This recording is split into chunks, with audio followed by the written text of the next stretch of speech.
창세기 42장 26절부터 38절까지 말씀입니다. 그들이 곡식을 나귀에 싣고 그들을 떠났더니 한 사람이 여관에서 나귀에게 먹이를 주려고 자루를 풀고 본즉 그 돈이 자루 아귀에 있는지라. 그가 그 형제에게 말하되 내 돈을 도로 넣었도다. 보라, 자루 속에 있도다. 이에 그들이 혼이 나서 떨며 서로 돌아보며 말하되 하나님이 어찌하여 이런 일을 우리에게 행하셨는가 하고, 그들이 가나안 땅에 돌아와 그들의 아버지 야곱에게 이르러 그들이 당한 일을 자세히 알리어 아뢰되, 그 땅의 주인인 그 사람이 엄하게 우리에게 말씀하고 우리를 그 땅에 대한 정탐꾼으로 여기기로 우리가 그에게 이르되 우리는 확실한 자들이요 정탐꾼이 아니니이다. 우리는 한 아버지의 아들 12 형제로서 하나는 없어지고 막내는 오늘 우리 아버지와 함께 가나안 땅에 있나이다 하였더니, 그 땅의 주인인 그 사람이 우리에게 이르되 내가 이같이 하여 너희가 확실한 자들임을 알리니 너희 형제 중에 하나를 내게 두고 양식을 가지고 가서 너희 집안의 굶주림을 구하고 너희 막내 아우를 내게로 데려오라. 그러면 너희가 정탐꾼이 아니요 확실한 자들임을 내가 알고 너희 형제를 너희에게 돌리리니 너희가 이 나라에서 무역하리라 하더이다 하고, 각기 자루를 쏟고 본즉 각 사람의 돈뭉치가 그 자루 속에 있는지라. 그들과 그들의 아버지가 돈뭉치를 보고 다 두려워하더니 그들의 아버지 야곱이 그들에게 이르되 너희가 나에게 내 자식들을 잃게 하도다. 요셉도 없어졌고 시므온도 없어졌거늘 베냐민을 또 빼앗아 가고자 하니 이는 다 나를 해롭게 함이로다. 르우벤이 그의 아버지에게 말하여 이르되 내가 그를 아버지께로 데리고 오지 아니하거든 내 두 아들을 죽이소서. 그를 내 손에 맡기소서. 내가 그를 아버지께 데리고 돌아오리이다. 야곱이 이르되 내 아들은 너희와 함께 내려가지 못하리니 그의 형은 죽고 그만 남았음이라. 만일 너희가 가는 길에서 재난이 그에게 미치면 너희가 내 흰 머리를 슬퍼하며 스올로 내려가게 함이 되리라. 아멘. 웰컴. 매일 이렇게 웰컴을 강조하는데요. 하나님께서 저와 여러분들에게 원하시는 소원이 있습니다. 그 소원은 여러 가지가 아니라 유일한 한 가지예요. 그 한 가지 소원이 무엇인가 하면 하나님께서는 우리들로 하여금 하나님이 우리에게 어떤 분이신가 하는 이 신앙 고백을 듣고 싶어 하세요.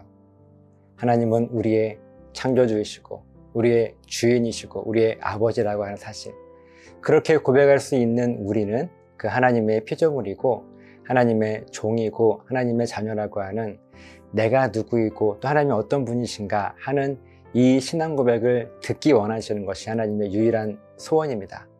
우리는 그 하나님의 유일한 소원을 이루어 드리기 위해서 날마다 이 웰컴 예배로 하나님의 그 유일한 소원을 우리가 이루어 드리고 있습니다. 성경의 많은 인물들이 그 하나님의 한 가지 소원을 이루어 드리기 위해서 몸부림치며 애썼고, 우리가 나누고 있는 이 요셉 역시도 그렇게 하나님의 소원을 이루어 드리는 삶을 살고 있었습니다. 계속해서 오늘 본문의 말씀을 함께 나누게 되면요, 요셉은 지금 이 모든 상황들을 정확하게 파악하고 또 보고 있었기 때문에 그에게는 자유함이 있었습니다. 하지만 요셉의 형들에게는요, 아무것도 제대로 파악하고 있지 못하기 때문에 늘 불안하고 두려운 마음뿐이었어요. 그렇게 요셉은요, 시므온 한 사람을 애굽에 남겨두고 나머지 형들은 고향으로 돌려보냅니다. 가서 막내 동생 베냐민을 데리고 오게 하기 위해서, 그렇게 그 베냐민의 안전을 요셉은 확인하고 싶었어요. 그렇게 고향으로 돌아간 형들의 모습입니다. 26절부터 28절의 말씀을 정리해 보면요, 형들은 이 나귀의 곡식을 싣고 가나안 땅으로 출발합니다. 가나안 땅으로 가는 길이 짧은 여정이 아니니까요, 가는 길에 잠시 휴식을 취하게 돼요. 그때 나귀에게 물을 주는데 그 자루에서 돈자루가 나오는 거예요.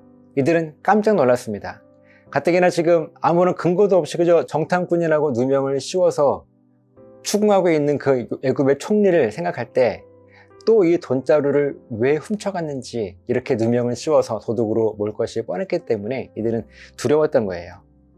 그런데 그 전에도 함께 나눴던 말씀이지만요, 여러분, 이 진실과 사실 가운데 진실이라고 하는 것은요, 그냥 요셉이 형들이 가지고 온 곡식을 사기 위해 가지고 온 그 돈을요, 받지 않고 그냥 돌려보낸 것이 진실이었어요. 두려워할 필요가 없죠. 하지만 요셉의 형들은 그 진실이 아닌 사실에 얽매여 있어서 그저 자기들이 도둑으로 몰릴 것이 지금 또 두렵고 불안한 그런 마음입니다. 형들이 아버지 집에 도착을 합니다. 29절부터 34절까지 말씀을 정리해 보면요, 형들은 아버지 야곱에게 이집트에서 있었던 그 모든 일들을 상세하게 이야기를 해주게 돼요. 그때 시므온, 그 한 사람을 남겨두고 우리는 지금 막내 동생 베냐민을 데리고 다시 가야 그 시므온이 풀려날 수 있다는 그런 이야기를 해주게 됐죠. 35절입니다. 각기 자루를 쏟고 본즉 각 사람의 돈뭉치가 그 자루 속에 있는지라. 그들과 그들의 아버지가 돈뭉치를 보고 다 두려워하더니. 지금 이제 각자가 다 가지고 온 자루들을 부어보니까 그 안에 맨 처음 곡식을 사러 갈 때 가지고 갔던 그 돈이 그대로 있는 거예요. 깜짝 놀랐죠. 이 요셉의 형들은요, 여러 가지로 혼란스러운 사건들 때문에 지금 두려움에 가득 차 있는 그런 모습입니다. 그런데 그렇게 곡식자를 풀어보는데 가져간 돈뭉치가 그대로 있는 거예요. 두려웠어요. 또 애굽의 총리가 자기들을 도둑으로 몰 것이 두려웠습니다. 다시 돌아가기 싫었어요, 애굽으로. 그런데 두고 온 형제가 있잖아요. 그 시므온 때문에라도 어떻게든 가야 하는데 막상 가려니 발길이 떨어지지가 않았습니다. 36절입니다. 그들의 아버지 야곱이 그들에게 이르되 너희가 나에게 내 자식들을 잃게 하도다. 요셉도 없어졌고 시므온도 없어졌거늘 베냐민을 또 빼앗아 가고자 하니 이는 다 나를 해롭게 함이로다. 야곱의 마음이죠. 야곱은요, 몹시 두려워합니다. 지난날 요셉의 그 피 묻은 채색 옷을 보았던 그때의 감정이 다시 올라와요. 두렵습니다. 지금 시므온도 잃을 것 같아요. 아니요, 이미 잃었어요, 그 마음은. 그리고 이제 막내 베냐민까지 데리고 간다고 하니 야곱은 모든 것들을 다 잃을 것만 같은 그런 두려움이 지금 야곱에게 있는 거예요. 그러면서 형들을 원망하죠. 과거의 요셉의 모습, 그리고 현재 지금 이 상황들, 그리고 앞으로 일어나지 않은 일이라는 게 뭐겠어요? 베냐민을 잃어버리고 시므온도 잃어버리고 그 일들까지도 지금 다 걱정하며 원망하며 형들을 원망하고 있어요. 이때 큰 형 르우벤이 말하는 모습이 37절 말씀입니다. 르우벤이 그의 아버지에게 말하여 이르되 내가 그를 아버지께로 데리고 오지 아니하거든 내 두 아들을 죽이소서. 그를 내 손에 맡기소서. 내가 그를 아버지께로 데리고 돌아오리이다. 르우벤이 큰 결심을 하는 거예요. 아버지, 걱정 마세요. 제가 저의 두 아들을 아버지께 담보로 맡겨서라도 꼭 시므온과 르우벤을 살려서 돌아올 것입니다. 이렇게 담대하게 르우벤이 결심을 해요. 그 아버지가 속상해하고 있는 모습, 낙심하고 있는 모습을 보면서 큰아들 르우벤이 지금 아버지를 위로하고 있는 그런 모습이기도 하죠. 그러나 38절에 르우벤의 결심에도 불구하고 야곱은 도무지 이 모든 것들이 안심이 되지 않았습니다. 야곱은 이미 요셉은 물론 시므온과 베냐민까지 이미 다 잃어버린 그런 상태예요. 아직 일어나지도 않은 일이지만 이미 일어난 것처럼 그는 받아들이게 됩니다. 스스로를 저주받은 사람이라고 생각하고 있는 모습이 38절에 있는 말씀이에요. 저 여러분들이 오늘 말씀을 통해서 꼭 한 가지 우리가 핵심을 정리했으면 좋겠는 것은, 잊지 말아야 될 것은요, 흔들리지 말아야 될 그 신앙 고백 중에 하나가 무엇인가 하면, 여러분, 이 완전함이라고 하는 것, 사전의 의미로는요, 부족한 것이 없이 모든 것을 다 갖추고 있다라고 하는 의미입니다. 완전함. 여러분, 우리 인간은요, 완전하겠습니까? 불완전하겠습니까? 한번 생각해 보세요. 인간은 당연히 완전하지 않습니다. 불완전해요. 그럼 반대로 하나님은 완전하시겠습니까? 불완전하시겠습니까? 당연히 우리 하나님은요, 완전하시죠. 자, 우리 인간은 불완전해요. 완전할 수가 없습니다. 반대로 하나님은 모든 것이 완전하십니다. 불완전할 수가 없어요. 이렇게 하나님과 우리의 모습이에요. 그러면 우리들이 믿고 의지해야 할 진리는요, 여러분, 인간의 불완전함이겠습니까? 하나님의 완전함이겠습니까? 당연히 하나님의 완전함이죠. 우리가 바라보아야 되고 우리가 붙잡아야 될 믿음은요, 우리 인간의 불완전함이 아니라, 세상의 불완전함이 아니라 하나님의 완전함이라고 하는 사실입니다. 우리가 인생을 살아가면서 늘 불안해하고 두려워하는 이유가 무엇입니까? 우리는 왜 불안해하고 두려워해요? 우리 인간의 이 땅의 불완전함을 보고 있으니까, 하나님의 완전함보다 우리 인간의 불완전함을 더 크게 보고 있으니까 불안한 것 아니겠습니까? 그래서 두려운 것 아니에요? 평소 불안한 삶을 살다가 어떻게 하나님의 완전하심으로 우리 인생의 문제가 해결됐어요.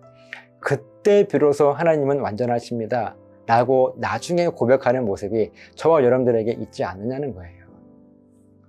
이왕이면요, 처음부터 그 하나님의 완전하심을 붙들고 우리가 흔들리지 않는다면 어떨까요? 그럼 우리는요, 불안하거나 두렵지 않을 거예요. 혹 불안하거나 두렵다 할지라도 금방 하나님의 완전하심 때문에 우리의 마음에 평안함이 찾아오지 않겠습니까? 오늘 본문에서 야곱과 그의 아들들은요, 하나님의 완전하심을 보고 있지 않습니다. 그러니까 모든 일들이 일어날 때마다 그저 불안하고 두려운 마음들 뿐이었고 끝까지 그랬어요. 곡식자루의 그 돈을 보고서도 그 안전한 하나님, 또 완전한 그 하나님의 섭리를 붙들기보다는, 그것을 생각하기보다는요, 인간의 불완전함 때문에 자기들이 누명을 또 씌우겠지 하는 그 두려움이 이들을 사로잡고 있는 것입니다. 물론 이론적으로는 다 알아요. 하나님의 완전함을 바라봐야 한다는 그 사실을 우리는 알고 있습니다. 막상 우리들의 삶 속에 이것을 적용해 보려고 하면 쉽지 않다는 것도 알고 있습니다. 그렇기 때문에 우리들에게 필요한 것이 바로 믿음의 연습이라고 하는 거예요. 여러분, 우리들이 훈련해야 할 믿음의 연습은요, 얼마나 많이 성경을 읽고 얼마나 많이 기도를 하고 얼마나 많은 헌금을 하고 얼마나 많은 봉사를 하고 내가 얼마나 많은 시간을 하나님께 드리는가, 이렇게 눈에 보이는 것들을 연습해야 하는 것이 아닙니다. 우리가 붙들고 끝까지 지켜야 할 믿음의 연습은요, 우리 인간의 불완전함을 철저하게 인정하는 것이고요, 이 땅의 기준으로 판단하는 것이 아니고, 그렇기 때문에 하나님의 완전하심만 의지할 수 있는 그 믿음의 결단과 노력, 당장은 눈에 보이지 않지만 그럼에도 불구하고 인간의 불완전함이 아닌 하나님의 완전하심을 우리가 붙들고 있기에 하나님께서 하실 그 일들을 기대하며 끝까지 하나님의 완전하심을 바라보며 붙드는 이 믿음의 연습이 저와 여러분들에게 필요할 거예요.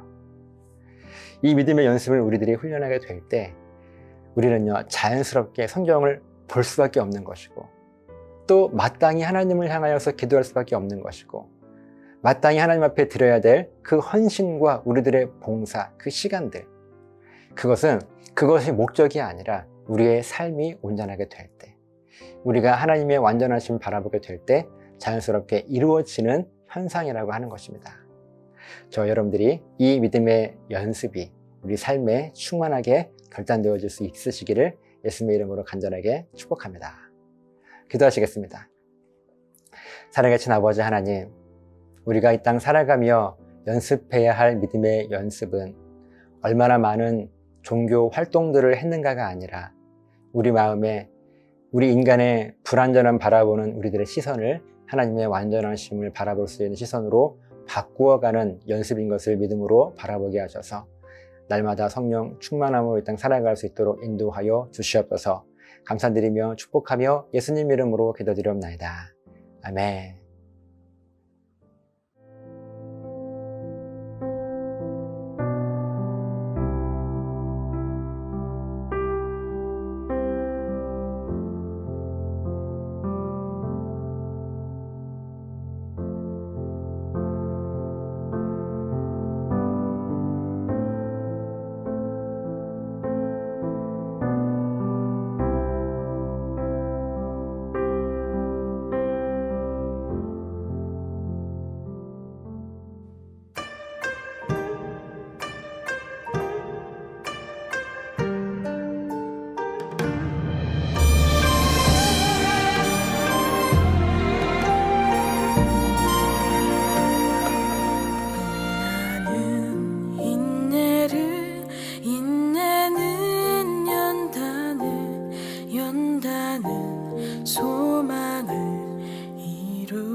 속에 고난의 밤이 와도 소망의 아침은 오리라.